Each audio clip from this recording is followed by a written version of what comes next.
যদি আপনার শত্রু আপনাকে অনেক বেশি কষ্ট দেয়, যদি আপনার দুশমন আপনাকে অনেক বেশি জ্বালা যন্ত্রণা দেয়, তাহলে আজকের আমলটি আপনার জন্য। আপনি সূরা লাহাব পড়ে কাপড়ের মধ্যে একটি নিয়মে যদি আপনি 3টি ফুঁক দিয়ে কাপড়ের মধ্যে গিরা দিতে পারেন, তাহলে দেখবেন আপনার শত্রু একেবারে উচিত শিক্ষা পেয়ে যাবে। সারা জীবনের জন্য দুনিয়াতে থেকেই একেবারে মৃতের ন্যায়, মুর্দারের ন্যায়, লাশের মতো বেঁচে থাকবে। আপনার কোনো কিছু ক্ষতি করার দুঃসাহস দেখাবে না। আপনার শত্রু ধ্বংস হয়ে যাবে, ধূলিসাৎ হয়ে যাবে। আপনার ক্ষতি করা তো দূরের কথা, আপনার সামনে এসে দাঁড়াতেই পারবে না। তাই প্রিয় ভাইয়েরা, মা বোনেরা, আপনি যদি শত্রুর কারণে, দুশমনের কারণে অনেক বেশি কষ্টে থাকেন, পেরেশানির মধ্যে থাকেন, জ্বালা যন্ত্রণার মধ্যে থাকেন, তাহলে অবশ্যই আজকের এই শক্তিশালী এবং সহজ আমলটি আপনি করবেন।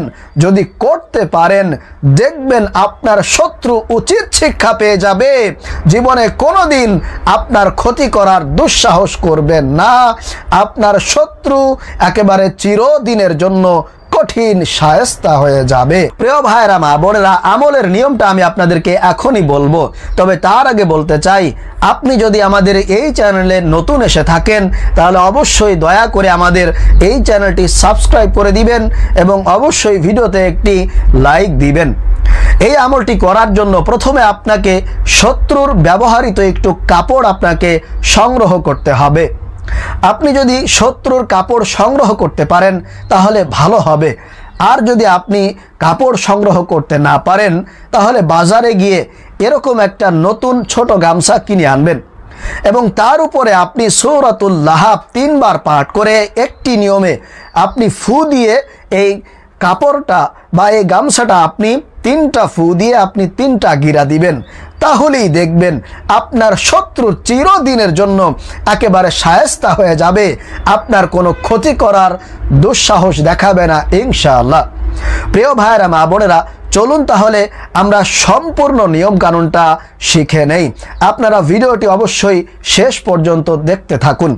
সর্বপ্রথম আপনাকে ওযু করে পবিত্রতা অর্জন করে শত্রুর ব্যবহৃত সেই কাপড়টা অথবা গামছাটা আপনার সামনে আনবেন। সামনে এনে আপনি সর্বপ্রথম 3 বার ইস্তিগফার পাঠ করবেন, যেমন আস্তাগফিরুল্লাহ রব্বি মিন কুল্লি যামবি ওয়া আতুবু ইলাইহি, আস্তাগফিরুল্লাহ রব্বি মিন কুল্লি যামবি ওয়া আতুবু ইলাইহি, আস্তাগফিরুল্লাহ রব্বি মিন কুল্লি যামবি ওয়া আতুবু ইলাইহি। এইরকম ভাবে আপনি 3 বার ইস্তিগফার পাঠ করবেন। এরপরে 2 নম্বরে আপনি দুরুদে ইব্রাহিম, নামাজের দুরুদটা আপনি 11 বার পাঠ করবেন। আপনারা সকলেই যেহেতু নামাজের দুরুদ ইব্রাহিম পারেন, এজন্য আমি আর আপনাদেরকে বলছি না, আপনারা দুরুদটা 11 বার পাঠ করে নেবেন। এরপরে 3 নম্বরে আপনি সূরাতুল লাহাব বিসমিল্লাহ সহকারে 1 বার পাঠ করবেন এবং আপনার যে শত্রু আছে, আপনার যে দুশমন আছে, যে আপনাকে ক্ষতি করে, আপনাকে কষ্ট দেয়, আপনাকে যন্ত্রণা দেয়, তার নাম এবং তার বাবার নাম অথবা তার মায়ের নাম আপনি উচ্চারণ করে এই কাপড়ের মধ্যে বা এই গামছার মধ্যে আপনি একটা ফুঁক দিবেন। ফু দিয়ে আপনি একটা গিরা দিবেন। চলুন আমি আপনাদেরকে আমলটা করে দেখিয়ে দিচ্ছি আপনারা কিভাবে পড়ে ফু দিবেন। বিসমিল্লাহির রহমানির রহিম। تبت يدا أبي لهب وتب ما أغنى عنه ماله وما كسب سيصلى نارا ذات لهب وامرأته حمالة الحطب في جيدها حبل من مسد। এরপরে আপনার শত্রু নাম এবং তার বাবার নাম অথবা মায়ের নামটা আপনি নিয়ে এই কাপড়ের মধ্যে একটা ফুঁক দিবেন। ফু দিয়ে আপনি এই রকম ভাবে একটা গিরা দিয়ে ফেলবেন। হয়ে গেল একটা গিরা। তারপরে আপনি দ্বিতীয়বার আবারও বিসমিল্লাহ সহকারে সূরাতুল লাহাব পাঠ করবেন। তার নাম, তার মায়ের নামটা নিয়ে আপনি আবারও আরেকটা গিরা দিবেন। এই রকম ভাবে আপনি 3টা গিরা দিবেন।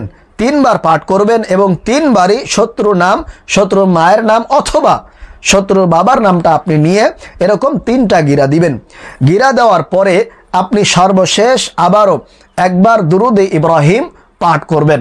পাঠ করে আপনি আবারও 2 বার ফুঁক দিবেন এই গামছার মধ্যে বা শত্রুর ব্যবহৃত সেই কাপড়ের মধ্যে।